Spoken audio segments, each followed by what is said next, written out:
atas kesempatannya.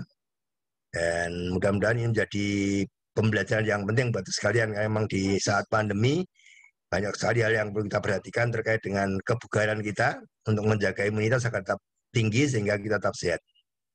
Jadi monggo kita bersama-sama mengikuti materi dengan sebaik-baiknya sampai akhir dengan sebuah harapan agar kita bisa mengambil manfaat yang besar dari materi yang akan disampaikan oleh Dr. Erlangga nanti. Terima kasih sekali kepada Dr. Erlangga atas kesempatannya. Semoga ini menjadi amal jariah yang akan tercatat sebagai pahala bagi kita semuanya. Saya kira begitu saja dari saya sebagai pengantar. Terima kasih atas semuanya yang sempat hadir pada malam hari ini dan saya mengajak agar tetap setia tiap malam kita ketemu di MBZ, dalam rangka ya kita menjaga silaturahmi dan juga saling menyemangati agar masing-masing kita tetap yang sakit tetap semangat untuk sehat dan yang sehat bisa menjaga kebugarannya. Saya kira begitu dari saya. Terima kasih semuanya. Nasrul minallah wa fathun qarib wa basyiril mu'minin.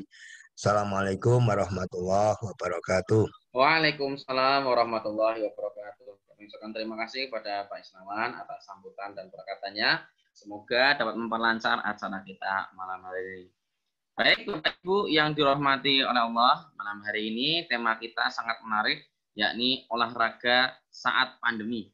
Yang akan disampaikan oleh Bapak Dr. Muhammad Perdana Erlangga, SPCP, dari Rumah Sakit Muhammadiyah Siti Khadijah Cabang Sepanjang Sidoarjo dan juga dosen di Fakultas Kedokteran Universitas Muhammadiyah Surabaya.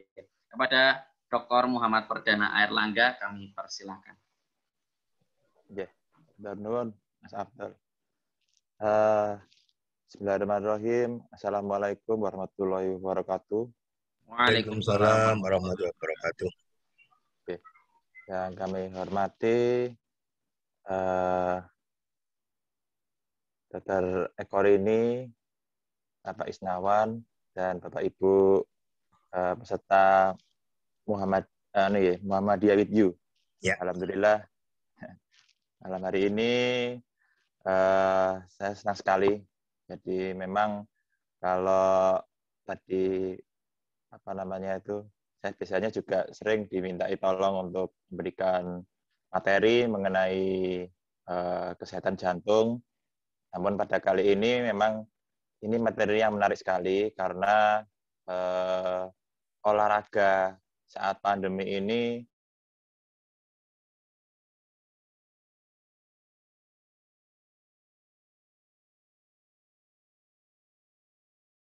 yang headline sekarang itu dari bulu tangkis itu ada yang bulu tangkis ini ya, almarhum Markis Kido itu yang juga meninggal saat olahraga. Kemudian juga yang sebelumnya saat pembukaan Piala Euro ini ada yang sepak bola kan Erikson itu juga olahraga langsung pingsan. Nah, dan juga tahun 2021 ini ada yang sedikit berbeda dengan tahun 2020, di mana kalau tahun 2020 itu masyarakat yang olahraga itu benar-benar sangat banyak work from home, jadi banyak yang di rumah. Namun pada tahun 2021 ini sudah mulai banyak yang olahraga sepeda, terutama yang di Surabaya, di Sidoarjo ini, sepeda ini sekarang menjadi olahraga yang favorit. Di samping juga sudah mulai ada walking atau jalan-jalan, tapi itu semua juga kita tetap perlu berhati-hati dan perlu tetap ada physical distancing, tetap ada program prokes kesehatan, karena memang kasus pada akhir-akhir ini sangat meningkat. Saya share screen dulu ya.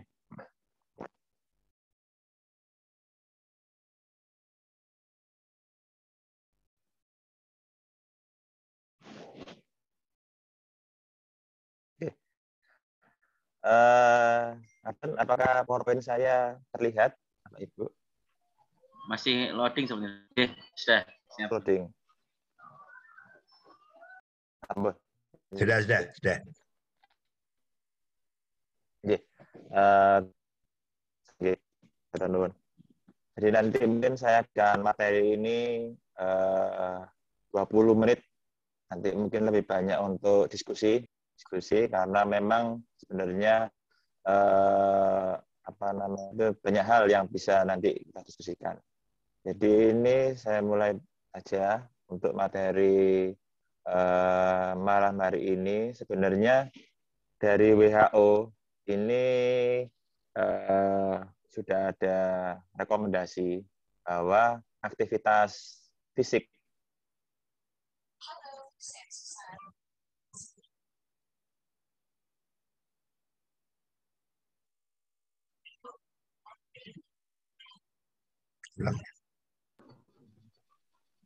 Dokter?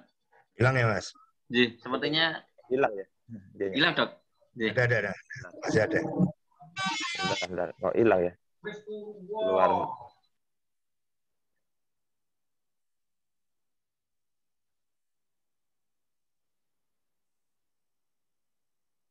Iya, sampun kelihatan? Belum buat, Dok. Ji, baru loading. Baru loading. Ji.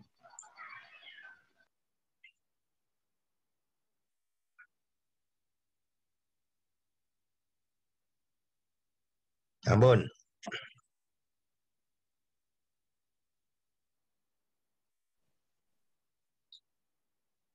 Iya, sampun kelihatan PowerPoint saya? Sampun. Sudah, Dok. Maaf, saya lanjutkan, Ji. Jadi memang untuk dari WHO itu sudah merekomendasikan aktivitas fisik itu harus dijalankan.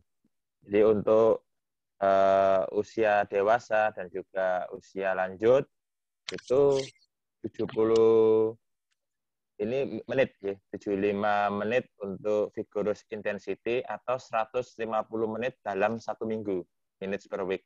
Jadi kalau dikatakan 150 menit seminggu berarti per hari, kalau dalam 5 hari berarti minimal 30 menit kita harus berolahraga. Kemudian untuk anak-anak itu karena aktivitasnya atau physically-nya lebih bugar, maka bisa lebih lama durasinya, yaitu 60 menit setiap hari.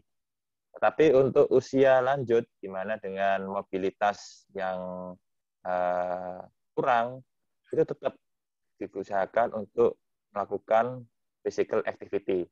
Tujuannya adalah untuk mencegah terjadinya rapuh, fail, atau juga untuk meningkatkan keseimbangan. Dan itu minimal sekali adalah seminggu 3 kali atau 3 hari. Kemudian untuk olahraga pada yang grup atau yang yang produktif itu bisa juga selain dengan aerobik, olahraga yang aerobik juga untuk ada lagi yaitu olahraga yang isometrik, yaitu yang membentuk otot. Itu untuk usia-usia produktif, di mana tetap untuk olahraga dimulai dari langkah kecil, yaitu start small, dan juga ditingkatkan secara gradual atau secara bertahap.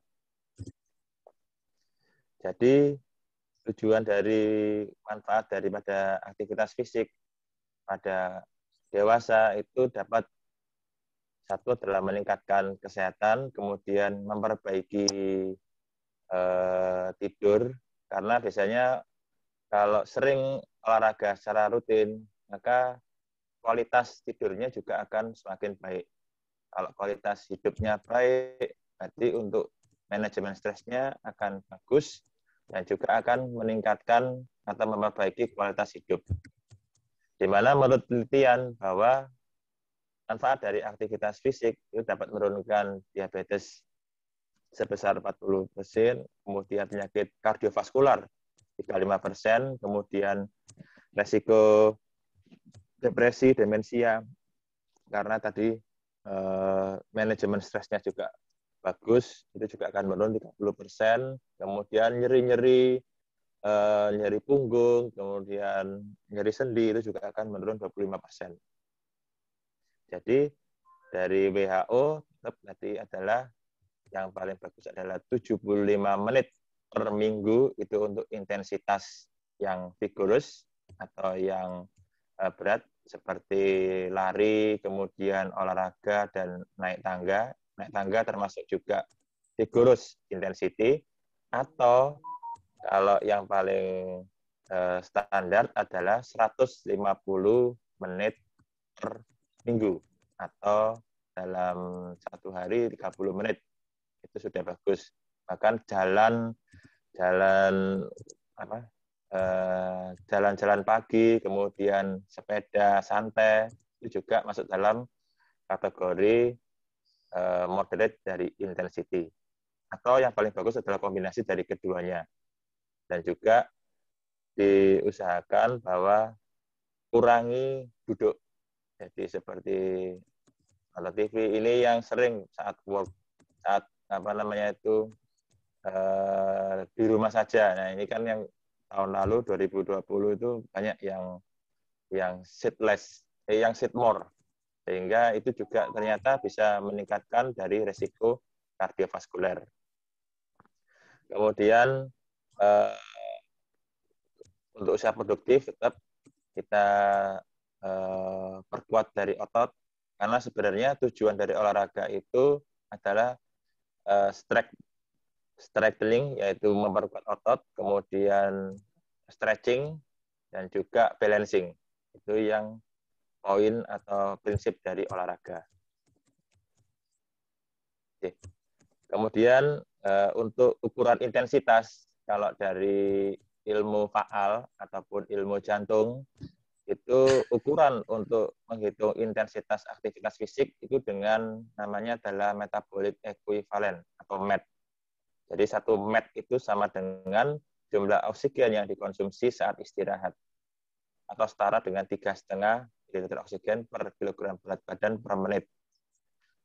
Kemudian klasifikasi dari intensitas fisik itu dibagi 3. Ada yang ringan, kurang dari 3 MET, kemudian sedang 3-5,9 MET, atau kuat lebih dari 6 MET. Ini nanti kalau Bapak Ibu melakukan ada uji treadmill, ini yang dipakai adalah uji ini, satuannya adalah MET. Jadi kalau kita lihat aktivitas fisik kita sudah ada yang namanya, sudah dikategorikan, ada yang merupakan intensitas ringan, sedang maupun berat. Kalau kita lihat pada aktivitas di rumah, untuk nyapu itu sudah masih kategori ringan. Kemudian gardening itu adalah sedang. Jadi kalau dilakukan sebagai contoh adalah menyapu selama 30 menit itu sudah menghabiskan 99 sampai 124 kalori. Dan kalau dari grafik ini semakin ke bawah itu MET-nya atau intensitasnya semakin tinggi. Kita lihat misalnya untuk mencuci mobil, itu merupakan intensitas yang sedang, di mana kalau dilakukan dalam 30 menit itu sudah membakar 135 sampai 168 kalori. Kemudian bermain dengan anak itu juga dikategorikan intensitas sedang, karena biasanya ya anak sering sepedaan kita ngejar, ataupun sering sering berlari, itu juga membutuhkan suatu aktivitas yang sedang. Itu bisa menghabiskan 150 sampai 188 kalori. Sedangkan untuk mengangkat furniture, ya, jadi kalau mengangkat beban, apalagi yang lebih dari 10 kilo itu sudah masuk intensitas yang berat. Oke. Kemudian untuk olahraga kalau dilihat di sini yang paling ringan adalah bermain voli. Itu sebenarnya bukan ada lagi yang lebih ringan sebenarnya. Tapi untuk yang kita definisikan olahraga itu adalah di sini adalah bermain voli, itu intensitas ringan, golf, kemudian basket itu sudah mulai berat, 8 match itu sudah aktivitas yang berat. Kemudian olahraga sepak bola itu sudah masuk intensitas berat. Jadi mengapa pada olahragawan yang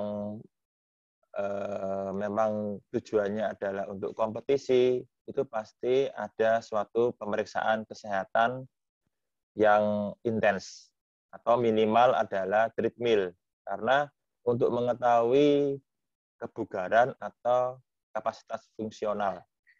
Jadi kalau seperti di sepak bola ataupun kalau pendaftaran tentara atau pendaftaran polisi, di mana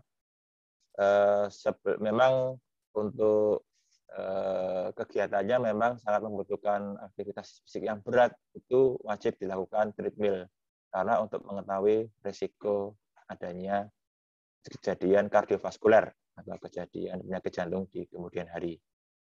Kemudian untuk formal ini juga sama exercise-nya, jadi seperti renang itu juga sama, renang cepat itu juga dengan slow pace itu juga ternyata intensitasnya berat. Kemudian running jelas, kalau running jelas membutuhkan intensitas yang berat. Jadi mengapa kalau pelari-pelari maraton itu tubuhnya bagus, jadi tubuhnya bisa slim, itu karena memang itu tadi menyangkut semua aktivitas otot gerak semua. Jadi tidak hanya kaki, tapi juga tangan, kemudian tubuh, postur, itu juga semua performnya bagus, sehingga maraton itu badannya bagus-bagus. Dan juga perenang itu juga badannya bagus-bagus, karena semua otot gerak. Sedangkan kalau yang angkat beban itu hanya beban hanya otot tertentu saja yang digunakan untuk gerak. Oke. Kemudian bagaimana respon imun terhadap olahraga? Jadi kita lihat di grafik ini, itu ada 2 grafik. Yang di atas itu adalah risiko infeksi saluran nafas atas. Kemudian yang grafik yang horizontal itu adalah beban latihan fisik, di mana ada hubungan berbanding terbalik antara latihan fisik sedang dan insiden infeksi saluran nafas bagian atas. Jadi kalau kita berolahraga dengan intensitas ringan dan sedang, sebenarnya itu sangat diperbolehkan. Tetapi pada aktivitas fisik yang terlalu berat, itu malah justru bisa meningkatkan risiko infeksi, di mana sampai 2-6 kali lipat. Apalagi jika kita nanti berolahraga saat pandemi itu memakai masker, itu juga akan sangat mempengaruhi kardiovaskular, hemodinamik dari kardiovaskular juga. Kemudian mengapa ada kasus di mana aktivitas yang fisik yang berat itu juga akan malah menurunkan respon imun, karena ini kita lihat bahwa intensitas yang berat itu respon dari resirkulasi imunoglobulin, kemudian itu akan malah malah meningkatkan. Jadi aktivitas NK, fungsi makrofag itu juga akan malah meningkatkan. Tapi kalau aktivitas intensitas sedang itu malah bisa meningkatkan dari respon imun. Jadi memang rekomendasi pada saat olahraga saat pandemi itu adalah intensitas yang ringan dan sedang. Tapi kalau sama sekali tidak berolahraga, itu juga akan ada risiko ada kardiovaskuler di kemudian hari. Ya, ini untuk home exercise. Jadi kalau di luar negeri itu sudah, apalagi sekarang sudah era 4.0, terus banyak sekali aplikasi-aplikasi yang bisa dimanfaatkan untuk tetap berolahraga, tetap aktif, tetap sehat di era pandemi. Yang paling jamak yang paling umum itu adalah di YouTube. Ya, YouTube itu aplikasinya gratis, dan sekarang di YouTube juga ada beberapa olahraga-olahraga yang banyak yang ditampilkan, aerobik, kemudian untuk olahraga Zumba, itu ada beberapa yang dapat aplikasi diunduh atau dilihat di YouTube. Kemudian ada lagi yaitu aplikasi Strava. Strava itu adalah aplikasi yang bisa juga di-download secara gratis, dan itu ada komunitas juga. Jadi kalau saya juga memakai yang Strava, jadi saat lari ataupun saat olahraga itu ada penghitungan dari kalori, kemudian ada juga progresnya, itu bisa dilihat. Ada beberapa juga yang berbayar seperti Aktif, Peloton, dan ini memang tidak familiar di Indonesia karena memang aplikasinya adalah aplikasi luar negeri, dan juga berbayarnya adalah berbayar dari luar negeri. Yang tadi yang saya sampaikan bahwa memang program untuk olahraga itu adalah sebenarnya harus ada 3 unsur, yaitu pelatihan kekuatan otot, strengthening, kemudian peregangan, stretching, dan keseimbangan, balance, atau kombinasi semua. Itu yang paling bagus. Ya, ini ada beberapa, ini bagi yang jutawan di Amerika itu memang ada juga punya program gym. Jadi dia beberapa itu membeli suatu alat seperti yang kita lihat di sini. Kemudian ada instrukturnya yang dari virtual itu memberikan instruksi berapa kali. Jadi ada seperti instruktur aerobik privat yang tapi secara virtual. Cuma memang alatnya ini mahal, jadi tapi bisa untuk nge-gym di rumah istilahnya itu. Kemudian ada juga, ini juga ada yang bersepeda, jadi ini aplikasinya Zwift, itu juga jadi beli sepedanya, kemudian nanti sepedanya khusus dihubungkan secara virtual di TV, juga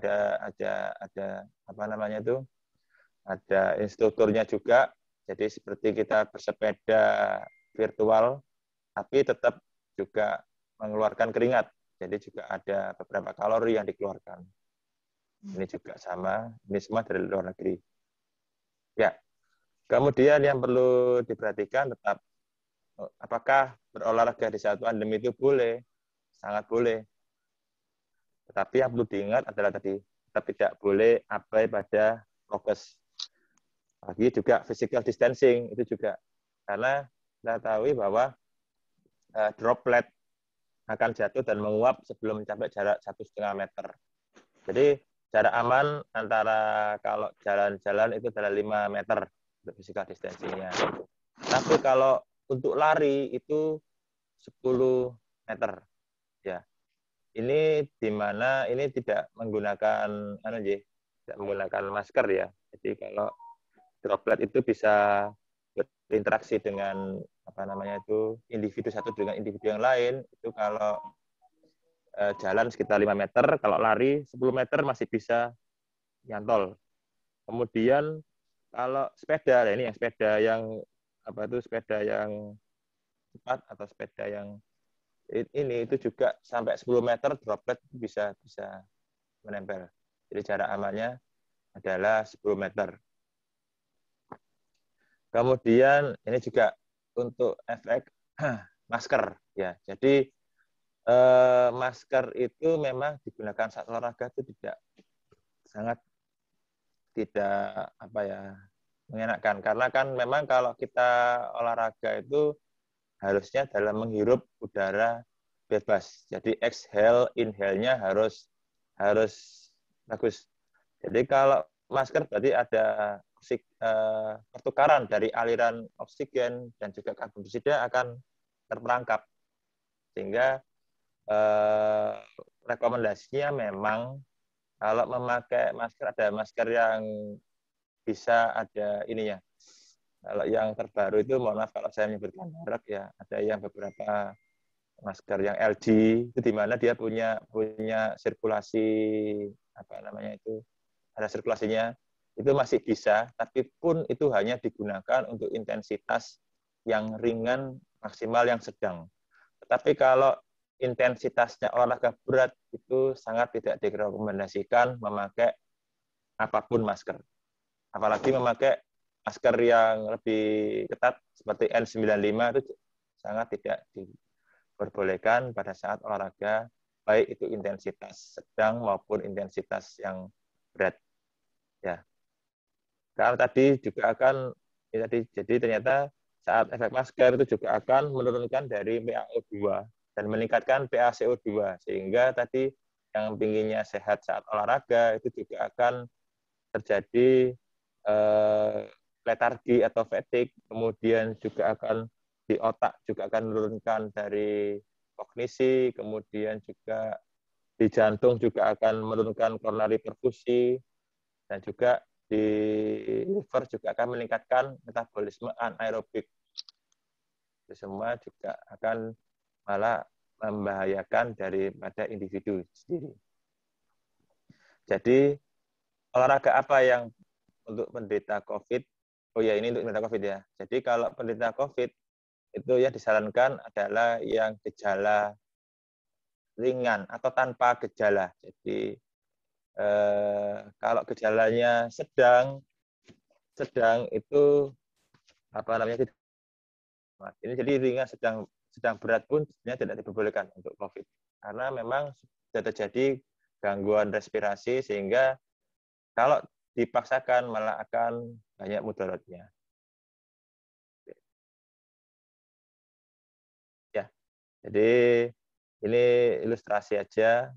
Mungkin untuk COVID olahraga yang paling bisa dimaklumi adalah saat pandemi catur ya. Tapi catur itu tidak apa namanya itu tidak ada prinsip yang untuk aktivitas fisik di mana ada memperkuat otot, strengthening, kemudian stretching, dan juga balancing. Jadi ini tidak ada masuk di dalam catur ya. Catur hanya memperkuat untuk apa namanya itu fungsi daripada pikiran atau otak saja. Nah, untuk yang diperbolehkan sebenarnya adalah yang gambar kanan yang di bawah. Nah, itu olahraga sepak bola dengan virtual. Jadi kipernya ada di seberang sana di virtual. Nah, itu yang mungkin diperbolehkan. Tapi ya ini juga high cost juga karena juga akan membeli proyektor. Kemudian ruangnya harus luas, bolanya juga harus aman. Kemudian juga beli ininya apa namanya itu layar tancapnya itu. Jadi memang itu yang paling aman karena memang tidak ada interaksi atau physical distancing dari lingkungan sekitar. Oke. Jadi kesimpulannya adalah olahraga sebaiknya tetap dilakukan saat pandemi COVID yang dapat meningkatkan sistem imun dan juga dapat menurunkan kejadian kardiovaskuler. Dan pilihan utamanya adalah yang aman adalah home exercise program. Sedangkan olahraga outdoor itu bisa dipertimbangkan meskipun harus physical distancing dan penggunaan masker disarankan pada olahraga intensitas ringan sedang dan dihindari pada olahraga dengan intensitas berat. Oke. Mungkin itu dulu yang bisa saya sampaikan. Saya mohon maaf. Wassalamualaikum warahmatullahi wabarakatuh. Waalaikumsalam warahmatullahi wabarakatuh. Terima kasih kepada Pak Dr. Perdana Airlangga atas materinya, sangat menarik ini olahraga di kala pandemi. Jadi kita tetap bisa sehat, tetap bisa menjaga imunitas tubuh kita di dalam pandemi. Baik, berikutnya Bapak Ibu sekalian, kita masuki ruang diskusi dan tanya jawab. Baik, mari Bapak Ibu yang sudah punya pertanyaan bisa langsung menyalakan mic atau langsung menuliskan pertanyaannya seperti Pak Isnawan berikut ini. Oke. Moga Bapak Ibu yang sudah siap pertanyaan bisa langsung dituliskan di kolom chat atau nanti bisa raise hand dulu untuk saya pilih untuk bisa membuka mic-nya. Baik, yang pertama ini Dokter Yang pertama ada pertanyaan dari Pak Isnawan. Mohon bertanya dokter, kita sering melihat atlet yang meninggal tiba-tiba di lokasi pada saat sedang bermain olahraga. Dari sisi persiapan dan secara fisik kebugaran mereka tentunya sangat baik. Nah, secara medis kira-kira apa penyebab mereka meninggal dengan tiba-tiba, dok? Oke, matur nuwun. Pertanyaannya ini sangat bagus dari Pak Isnawan. Jadi sesuai dengan yang kejadian yang akhir-akhir ini. Jadi memang untuk olahraga, jadi atlet itu memang olahraga yang bertujuan untuk kompetisi. Kalau olahraga yang bertujuan untuk kompetisi, kita lihat olahraganya dulu. Olahraga yang membutuhkan intensitas yang berat, ya sedang dan berat, apalagi berat, itu sebelumnya sudah harus ada rekomendasi dari dokter spesialis jantung atau enggak dokter spesialis kedokteran olahraga. Karena harus dilakukan tes dulu pemeriksaan kesehatan minimal dengan dilakukan tes treadmill. Di mana treadmill itu tesnya adalah dengan jalan di treadmill, kemudian nanti tiap 3 menit alatnya itu otomatis akan incline atau naik ke atas, dan itu pada olahragawan harus lolos sampai beberapa menit, biasanya sampai 10-12 menit. Dan memang kalau tidak lolos dalam tes itu, maka tidak bisa dilakukan pemeriksaan lanjutan atau tidak bisa mengikuti olahraga sebagai atlet. Nah, penyebab yang sering kalau dari usia produktif, usia muda itu ada penyakit yang namanya hipertrofik kardiomiopati. Di mana hipertrofik kardiomiopati itu suatu kelainan di jantung, otot jantungnya itu menebal, dan itu akan saat dilakukan intensitas yang berat, itu bisa aliran darahnya turun sehingga akan pingsan atau akan tidak sadar. Itu yang sering terjadi pada olahragawan yang usia produktif atau usia 20-an sampai 30. Nah, untuk tahu adanya namanya hipertrofik kardiomiopati, itu memang tesnya adalah dengan treadmill dan juga dengan ekokardiografi atau dengan pencitraan jantung sehingga dilihat anatomi jantungnya. Tetapi untuk usia-usia yang 40 tahun itu sudah mulai ada yang namanya kelainan jantung yang kita kenal yang sering adalah jantung koroner. Jadi jantung koroner itu sekarang sudah usianya sudah tidak 40, tapi sekarang sudah merambah di bawah 35, itu sudah ada juga yang mulai jadi penyakit jantung koroner. Itu yang pertama. Yang kedua yang sering yaitu kelainan yang namanya adalah aritmia, yaitu gangguan pada irama jantung. Gangguan irama jantung ini sering bisa dideteksi yaitu tadi dari tes treadmill maupun kalau aritmianya itu sering terjadi kambuh-kambuhan, itu bisa dilakukan pemeriksaan Holter, yaitu diperiksa ECG, kemudian dilakukan pemeriksaan selama 24 jam. Nah, itu adalah tes-tes untuk mengetahui kebugaran atau physical activity pada jantung. Jadi tetap kita perlu berhati-hati karena memang sekarang juga pasien-pasien atau yang apalagi yang juga masyarakat awam itu yang sering juga olahraga, tetapi mereka belum tahu kondisi fisiknya. Itu ada beberapa juga kasus di mana yang sempat sepedaan, ikut apa namanya itu gowes ya, langsung 60 kilo, ternyata mempunyai riwayat diabetes maupun riwayat hipertensi. Jadi dan juga tidak pernah aktivitas olahraga. Langsung bisa ada kejadian, langsung anfal saat sepeda. Jadi memang harus berhati-hati. Mungkin itu yang bisa disampaikan. Mungkin ada yang belum saya tanyakan Pak Isnawan. Iya, matur nuwun, Dok. Baik, terima kasih. Berikutnya, Dok, pertanyaan dari Pak Bandi. Mohon informasinya, Dok.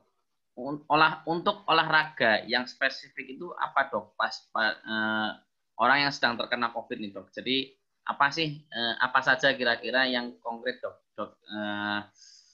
Olahraga-olahraga apa saja yang bisa dilakukan ketika orang terkena COVID-19? Nggih. Matur nuwun. Pak Randy, Pak Bandi nggih. Pak Bandi. Ya, Pak Bandi nggih. Nggih. Jadi Pak Bandi untuk olahraga yang spesifik pada orang yang terkena COVID itu harus ada klasifikasinya.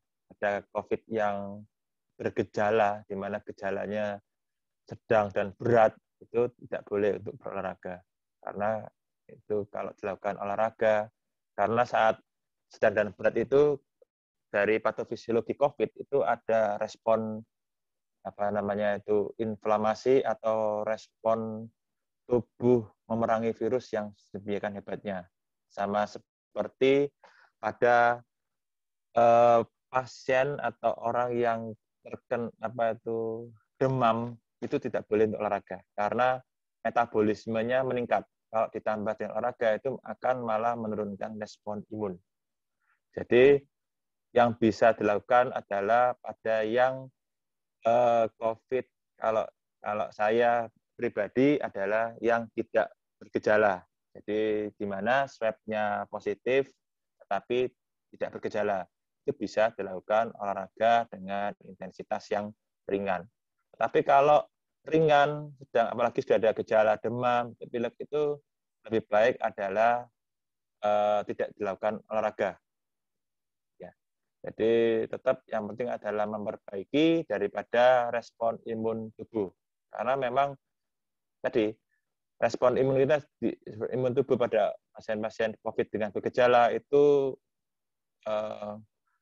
istilahnya itu katabolismenya itu meningkat. Jadi metabolismenya meningkat itu tidak boleh dilakukan aktivitas fisik secara berlebihan. Jadi itu untuk olahraga yang spesifik hanya untuk yang COVID yang tidak bergejala. Dan itu intensitasnya hanya intensitas ringan. Jadi seperti jalan, ya karena kan kalau isoman ya juga tidak bisa untuk outdoor juga ya. Jadi ya memang hanya di isolasi mandiri saja, itu saja. Yeah. Ya, matur nuwun. Belum. Baik begitu. Terima kasih Pak Bandi atas pertanyaannya. Berikutnya, Dokter, ini ada pertanyaan dari Ibu Ria. Nah, akhir-akhir ini muncul klaster olahraga karena kadang pada waktu olahraga tidak memakai masker karena tentunya sumpek, Dok, dan tentunya sirkulasi udaranya agak kurang ya. Nah, mohon tips, Dok, untuk minimal mengurangi klaster-klaster olahraga tersebut, Dok. Oke. Matur nuwun, Bu Ria. Jadi ini tadi seperti saya sampaikan, memang serba salah juga. Kalau kita olahraga itu kan pakai masker juga tidak enak karena sumpek. Tapi kalau tidak pakai masker, resiko untuk tertular juga akan semakin tinggi. Apalagi kalau tidak ada prokes atau physical distancing-nya juga tidak bagus, itu juga akan mulai klaster. Jadi kalau tips untuk minimal mengurangi klaster, yang pertama adalah olahraganya di rumah. Jadi home exercise. Jadi di mana kalau di rumah kan cuma hanya ada ibu saja misalnya ya, atau dengan olahraga dengan keluarga. Nah itu olahraga dekat, keluarga dekat. Jadi sebisa mungkin memang untuk menghindari klaster jangan berkerumun, Ibu. Jadi kalau ada olahraga misalnya ada goes bersama di mana kita tidak mengenal, misalnya kita kenal teman akrab, tapi kita nggak tahu, kita kan nggak ngerti teman akrabnya itu apa namanya itu habis dari mana, itu kita nggak tahu. Lebih baik tetap kita apa namanya, kalau memang ingin olahraga tetap mau nggak mau harus menggunakan masker. Karena kalau sampai lepas masker, apalagi olahraganya tadi sepedaan, gowes ada dengan physical distancing aja minimal 10 meter. 10 meter untuk supaya droplet itu tidak menular. Kalau cuma jaraknya kurang dari 10 meter sepedaan, berarti resiko untuk tertular kita masker adalah sangat tinggi. Jadi kalau tips yang pertama adalah tadi olahraga di rumah, yang kedua adalah olahraga tetap memakai masker, tetapi hanya intensitas yang ringan. Dan juga 3, kalau memang outdoor membuka masker, berarti tidak boleh dengan kerumunan, atau minimal adalah dengan keluarga yang dekat. Mungkin itu tips untuk mengurangi klaster tersebut. Oke, siap dokter. Berikutnya dokter, ini ada pertanyaan dari Ibu Siti Asfiatun. Bolehkah berenang di tempat pemandian umum pada saat pandemi seperti ini, Dok? Apakah air di kolam renang itu juga dapat menyebarkan virus begitu, Dok? Oke, terima kasih Bu Siti. Jadi apakah boleh berenang di tempat umum pada saat pandemi? Kalau menurut saya lebih baik tidak, Ibu. Mengapa? Memang air itu media. Kita tahu bahwa virus COVID ini kan adalah udara, airborne udara. Tetapi dengan pemandian umum itu adalah mulai dari saat ganti, kemudian saat apalagi saat apa namanya itu enggak di air. Itu apalagi kan kalau berenang tidak mungkin memakai masker. Jadi resiko untuk terkena atau droplet daripada COVID sangat-sangat memungkinkan. Kecuali kalau berenang di private pool atau kamar atau apa namanya itu kolam renang sendiri. Nah, itu sama dengan yang di klaster tadi, sama yang di itu, kecuali kalau berenang di tempat umum cuma hanya ada keluarga dekat yang dikenal, nah itu boleh. Ya. Mungkin itu. Atur nuwun. Baik, terima kasih dokter. Baik, monggo Bapak Ibu. Jika masih ada pertanyaan kembali, jika masih ada pertanyaan lagi, ya, bagi yang masih belum bertanya, kami masih berikan kesempatan untuk bertanya.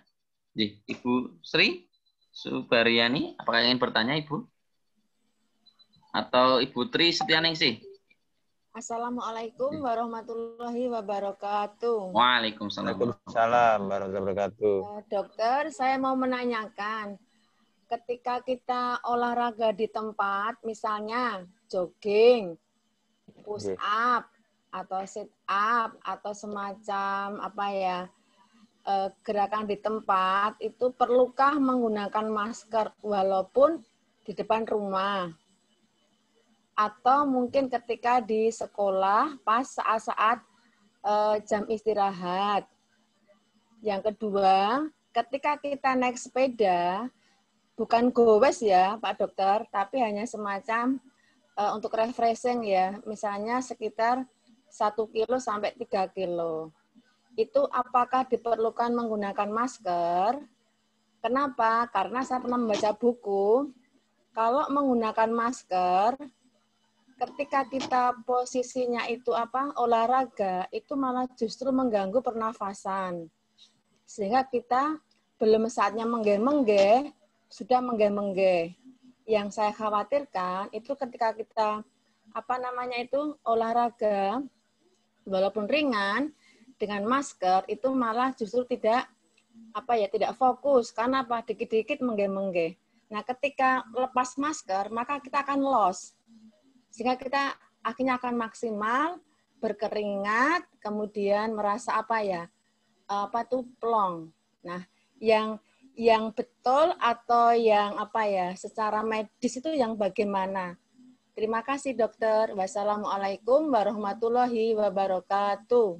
Waalaikumsalam warahmatullahi wabarakatuh. Oke. Langsung saya jawab, ya.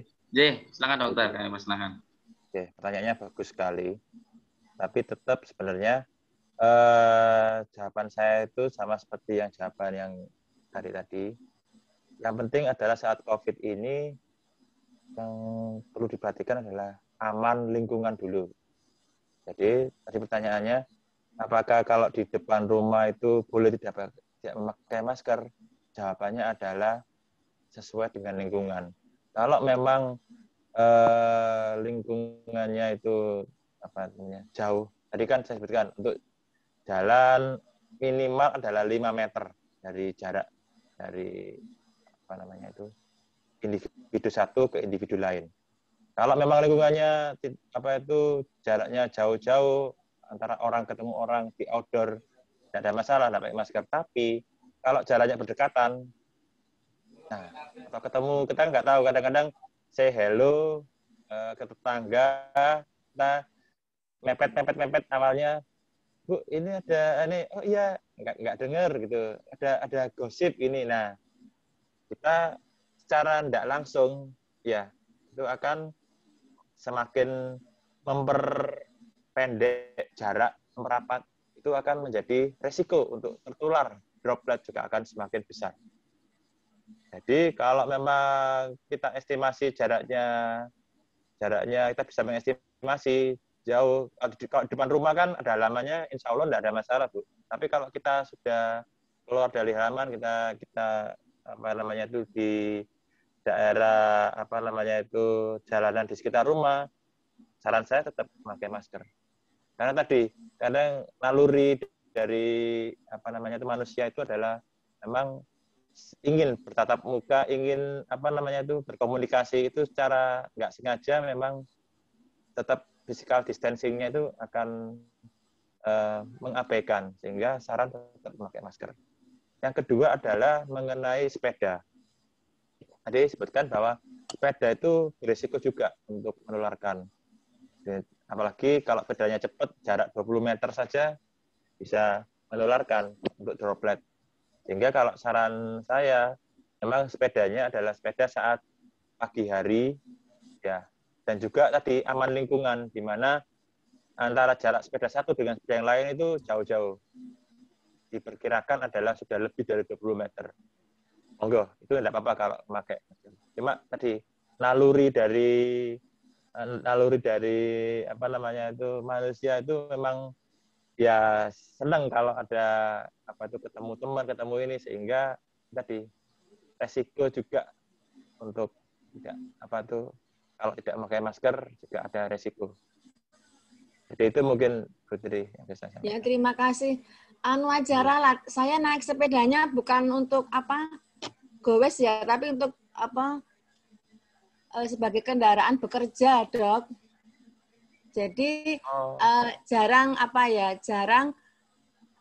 seliringan atau berdempetan dengan sepeda yang lain karena saya lewat sawah. Oh, kalau lewat sawah sih enggak masalah, Ibu. Ya, lewat sawah, lewat selokan. Jadi saya tidak untuk bersenang-senang, tapi malah untuk bekerja. Pulang pergi naik sepeda, jadi jarang bareng dengan sepeda yang lain, apalagi sampai seliringan tuh jarang. Terima kasih. Oh, nggih. Nggih. Jadi aman, nggih? Nggih. Oke, alhamdulillah, Dok. Terima kasih. Nggih, sami. Baik. Enggak, Bapak Ibu, jika masih ada pertanyaan lagi, bisa menyalakan mikrofonnya atau bisa langsung menuliskan di kolom chat sebelum kami tutup. Apakah masih ada pertanyaan, Bapak Ibu? Baik, cukup, ya? Baik. Kami ucapkan terima kasih kepada Dr. Perdana Erlangga atas materinya dan tentunya jawaban dari berbagai pertanyaan malam hari ini. Sangat menarik, Dok, pembahasannya. Tentunya kita juga harus tetap menjaga imunitas kita sehingga kita masih tetap dapat bekerja, kita masih dapat berkegiatan seperti biasanya sehingga kita kuat menjalani hari-hari kita di kala pandemi ini. Kami ucapkan terima kasih, Dokter, atas materi dan jawaban dari pertanyaan malam hari ini. Semoga ada yang dapat kita ambil hikmahnya bersama-sama. Baik, marilah kita akhiri sama-sama kajian kita malam hari ini dengan mengucap hamdalah. Alhamdulillah. Alhamdulillahirrahmanirrahim. Terakhir, Bapak Ibu, kami juga selalu berdoa kepada Bapak Ibu yang sekarang sedang sakit, yang sekarang sedang isolasi. Semoga segera diangkat penyakitnya, semoga segera disembuhkan oleh Allah. Kepada Bapak Ibu yang sekarang sudah kuat, sudah sehat, semoga kita semua selalu dalam perlindungan Allah. Amin, amin ya Rabbal Alamin. Kurang lebihnya kami mohon maaf. Nun wal qalami wa ma yasturun fastabiqul khairat. Wassalamualaikum warahmatullahi wabarakatuh. Waalaikumsalam warahmatullahi wabarakatuh. Waalaikumsalam warahmatullahi wabarakatuh. Matur nuwun. Dokter Angga. Nuwun Dokter Angga. Matur kali ini. Matur nuwun Dokter Angga. Izin live nggih. Monggo. Semoga bermanfaat. Amin. Insyaallah sangat manfaat. Amin. Assalamualaikum. Waalaikumsalam. Waalaikumsalam warahmatullahi wabarakatuh. Pak Isnawan, sepedaan kapel aja Pak Gis. Aku mlaku ya, aku ora ngepit.